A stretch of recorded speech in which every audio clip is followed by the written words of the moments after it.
Oi, pessoal, aqui é o professor Rafael. Nós vamos falar hoje sobre preservação ambiental, né? A ideia principal é abordar os impactos das ações humanas nos ecossistemas, né? Ações nossas que prejudicam esses ecossistemas.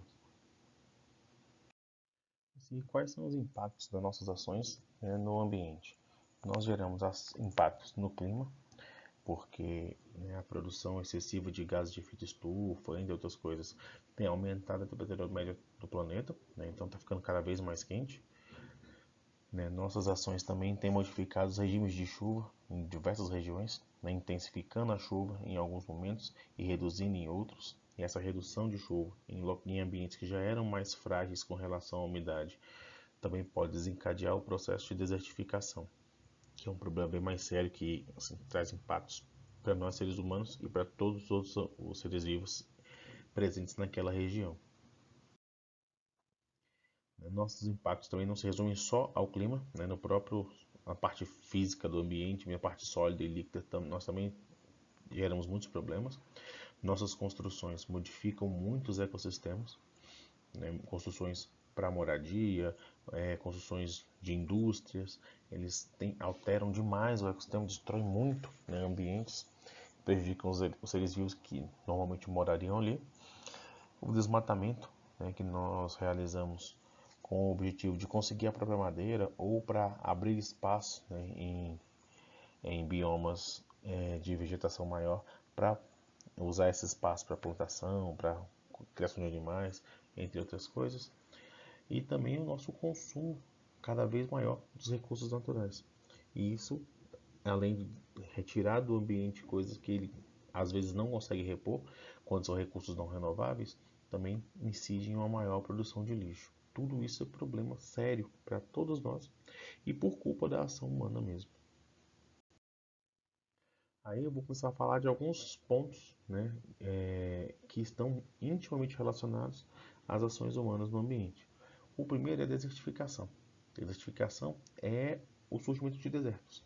É a alteração em um determinado bioma que gera a perda da capacidade do solo de manter a vegetação e, por consequência, também sua capacidade de reter água. E isso areniza o solo, né? As partículas menores, a argila, ela é carregada, deixando só a areia. E quando é um ambiente que já tem um regime hídrico menor, já chove menos, isso pode levar à formação de um deserto mesmo. Ele tá, essa desertificação está associada a fatores antrópicos, né, a fatores associados ao ser humano, mas também tem fatores ambientais. Então, é um processo natural, mas que o ser humano tem intensificado. Né? A desertificação natural ela é causada por modificações climáticas mesmo, né? um, um período de tempo, né, em alguns anos que determinada seca em algum lugar fique mais prolongada do que o normal. Essas variações podem ocorrer de forma natural.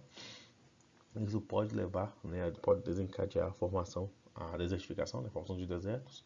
Mas na maioria dos casos, pelo menos nos últimos anos, a desertificação tem sido muito incentivada, muito favorecida por ações humanas, né? Pelo esgotamento do solo, por práticas de agropecuária, o desmatamento, que expõe, né, o solo aos agentes de intemperismo, isso leva à erosão e tudo mais. O uso de agrotóxicos nas plantações, que modifica, né, todo o ambiente. O agrotóxico ele se espalha além dos limites da plantação. E isso vai influenciar, né, na vida dos animais, das plantas em outros pontos. E as queimadas, né, que eu comentei anteriormente, usadas para poder limpar o solo, para tirar a vegetação natural do solo, para que ele possa ser usado em outras possibilidades. Essa desertificação tem várias consequências ruins para todos os envolvidos, para todos que habitam aquela região, porque vai reduzir os recursos hídricos, porque a transpiração, né, a evaporação da água vai ser reduzida, porque o solo vai ter menos capacidade de reter água e vai ter menos plantas transpirando também, então vai reduzir a umidade do ambiente e reduz os recursos hídricos da região, o solo fica mais seco, o ar fica mais seco, então fica ruim para todo mundo. aquela região depois de salinizada, né, depois que o solo foi salinizou ou arenizou, né, virou areia, ele perde muito da capacidade de agrícola dele, né, então vai ser bom para plantar. Pode acumular alguns minerais que vão salinizar o solo, vão alcalinizar o solo, e isso é péssimo para as plantas e super difícil de corrigir, né, caso alguém queira usar esse solo para poder cultivar. Aí, por consequência, as plantas nativas também vão acabar morrendo, o solo ficando cada vez mais fraco, mais frágil, sem a capacidade de manter plantas lá, e as plantas são a proteção do solo contra a erosão. E aí a consequência é o aparecimento de erosões, né, de vários tipos, de vossorocas, de ravinas, né, esses buracos que surgem pela lixiviação do solo, pelo arraste das partículas do solo. E, claro, quem vive nessa região, quem depende desse solo para o seu sustento, vai ter assim, sua capacidade de produção bem afetada. Vai perder muito disso e a pobreza com certeza vai aumentar nessas regiões. Um outro problema, né, tem uma causa humana muito frequente é o assoreamento dos rios. O assoreamento é o acúmulo de sedimentos no leito dos rios. Esses sedimentos são arrastados, né, de fora do rio para dentro do rio, basicamente pela ação da chuva e do vento. São eventos naturais, mas que o uso incorreto do solo por parte dos seres humanos acelera o processo. Então, quando se tira a cobertura vegetal do solo, mais partículas finas, né, os grãozinhos mais finos do solo vão ser arrastados com mais facilidade pelo vento, pela chuva e sendo trazidos para os rios.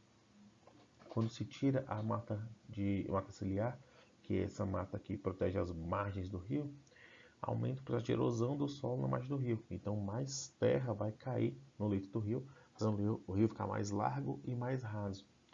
E também, é claro, o descarte inadequado de rejeitos industriais. A indústria de mineração produz muito rejeito, né, que foi chamado depois dos desastres de Mariana e de Brumadinho, ganhou o nome de lama de rejeito, mas aquilo ali é lixo industrial.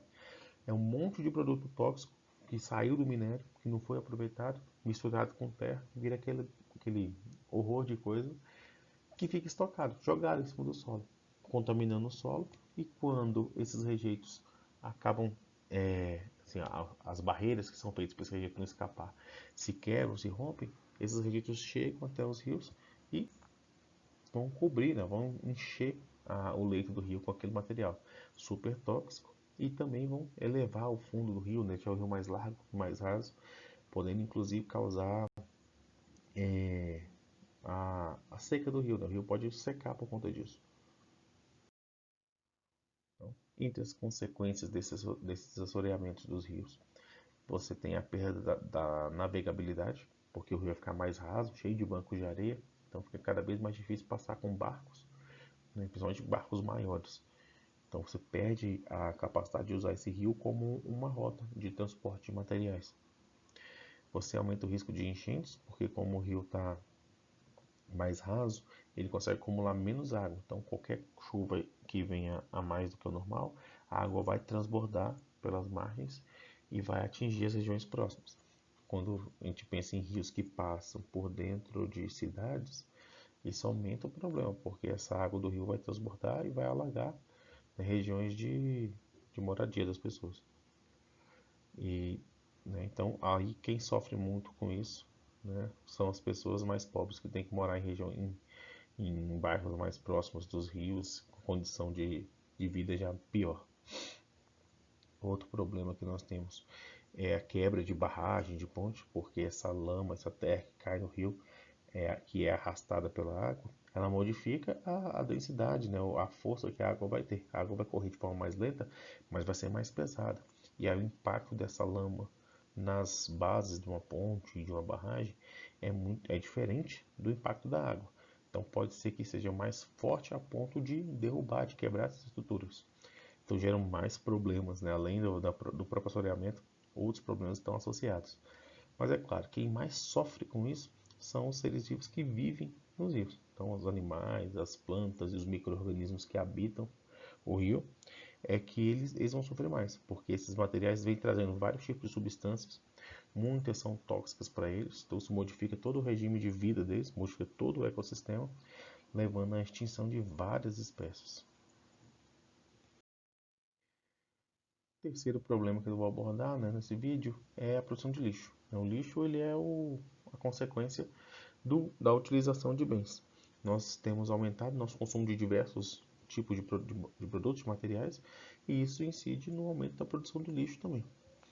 E pelo nosso modelo de sociedade, né, que ele é baseado no consumo e consumo exagerado, as empresas dependem do consumo constante das pessoas para gerar mais riqueza. Então, grandes setores da indústria têm investido na redução da qualidade e na resistência dos seus próprios produtos, para que eles estraguem mais rapidamente e que a gente tenha que renovar nossos estoques desses produtos mais rapidamente. E isso gera, claro, uma produção maior de lixo. Se a gente está tendo que renovar nossos bens mais rapidamente, nós estamos jogando fora mais coisas. Isso tem a consequência, né, principal de poluir os ecossistemas terrestres e aquáticos, porque esse lixo vai parar em algum lugar, vai poluir aquele ambiente, vai soltar substâncias que vão chegar no lençol freático e vão atingir porções de água. E um outro problema muito sério é esgotar os recursos naturais. Alguns recursos são não renováveis. A Terra não consegue, nosso planeta não é capaz de fabricá-los novamente. E aí nós vamos utilizando, ficando cada vez mais difícil de consegui-los, cada vez mais danoso para o ambiente conseguir esses recursos. O que podemos fazer para reduzir esse problema do lixo? É aplicar de forma pessoal, de forma social, também coletiva, a ideia dos 3 R's, que é reduzir, reutilizar e reciclar. Então, reduzir o consumo, reduzir a quantidade de bens que nós temos, que nós precisamos, é aprender a viver com menos, reutilizar o máximo possível os materiais que nós temos e reciclar também tudo o que for possível. Lembrando que reutilização e reciclagem são ideias diferentes, por mais que estejam parecidas, estejam associadas, não é a mesma coisa. Reutilização, né, reutilizar, é você usar novamente um produto sem ter que modificá-lo. Então, se você comprou um refrigerante, uma garrafinha de 600 ml de refrigerante, que é a garrafinha de plástico, depois que acabou o refrigerante, você pode reutilizar essa garrafa como uma garrafinha para a sua própria água, para o seu consumo mesmo. Então você vai usá-la para guardar líquidos, assim como já tinha sido utilizada antes. Isso é reutilizar. A reciclagem exige uma transformação, exige, qual o problema disso? Um novo ciclo de produção. Então, a reciclagem da própria garrafa PET pode ser, por exemplo, triturá-la para gerar fibras de plástico que podem ser usadas na fabricação de tecido. O poliéster, que está incorporado em várias roupas nossas, ele é produzido assim, por fios de plástico. Um dos últimos tópicos que nós vamos abordar é a produção de energia elétrica. Nós temos uma demanda cada vez maior por energia elétrica. Nossas máquinas funcionam, a maioria das nossas máquinas funcionam utilizando energia elétrica e cada vez mais estamos utilizando mais máquinas que usam mais energia elétrica. E essa energia elétrica ela tem que ser produzida, não é produzida, o nome é convertido, a partir de outro tipo de energia. O mais comum no mundo é utilizar usinas termoelétricas, usinas que queimam combustível para gerar energia. Esse combustível, na maioria das vezes, é combustível fóssil, é carvão mineral, ou então é óleo diesel ou gás natural, que são combustíveis que geram muita poluição, geram os gases de efeito estufa, geram gases à base de nitrogênio e de enxofre, que vão gerar chuvas ácidas, que prejudicam bastante o ambiente.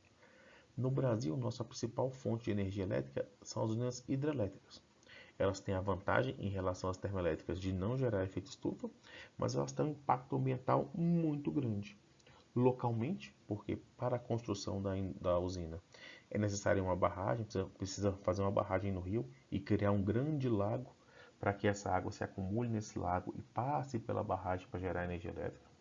Então esse lago vai alagar uma região imensa, levando à morte de animais, de plantas, extinção de várias espécies.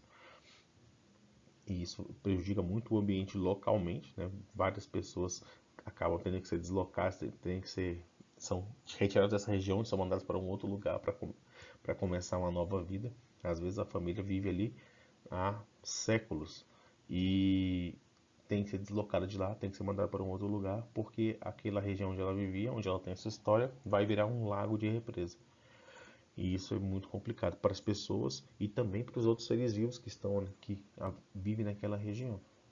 E um outro impacto que é muito menos comentado, mas é bem importante, é o impacto na foz dos rios. O foz é a região que o rio se encontra com o mar.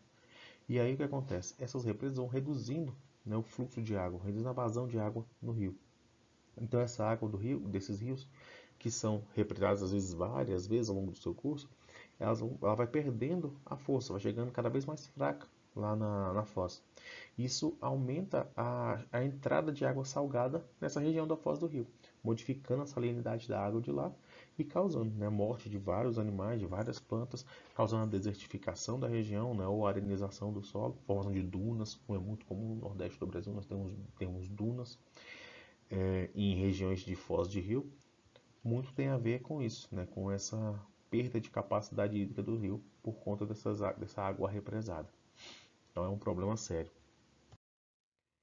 O que deveria ser feito era o investimento em fontes alternativas que realmente impactam menos o ambiente, né? A usina hidrelétrica não é uma alternativa sem impactos. Então, existem outras formas que poderiam ser utilizadas.